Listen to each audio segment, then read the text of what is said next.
po si Marvin Matias. Ako po si Danilo Toronyo. 32 taon ko lang.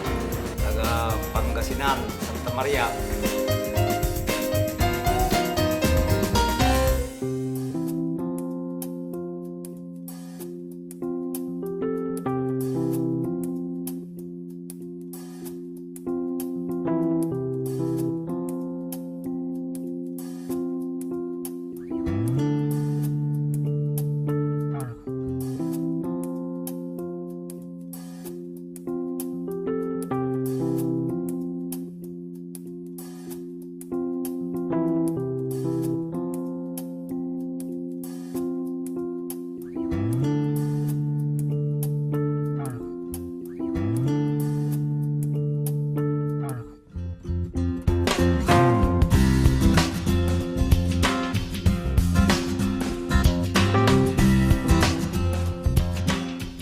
Sa ngayon, nung tumigil na kami pagtanim ng talong, sa mais na lang kami at saka sitaw. Ganun na kami tanim namin.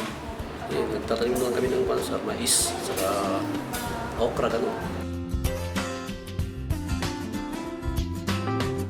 Maraming kita sa talong, sir, kaysa mais. Kasi per 5 days yung talong, nag-harvest ka. Yung mais, kada 4 naman yan. Siguro sa kalahating hektarya, kikita ka ng 200,000 piso.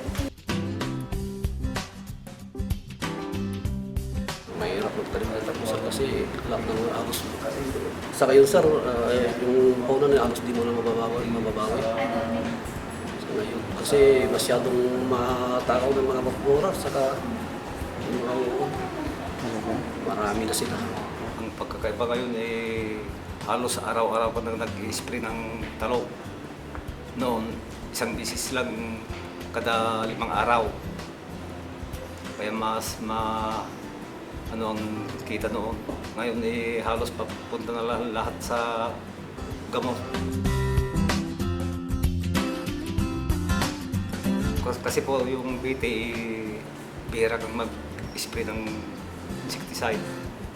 Kaya ang hinahanap namin para po mas malaking kikitain. Yung baby kasi, sir, hindi daw pinapasok ng uod. Basta bahala na sila kung ilabas nila yung PT. Pero mas mabuti sana kung mailabas na yung PT nila. Yung nga po, sir, sana po para mabawas-bawasan ang gastos namin, ilabas na po yung BT para makilakita ko ng kita namin.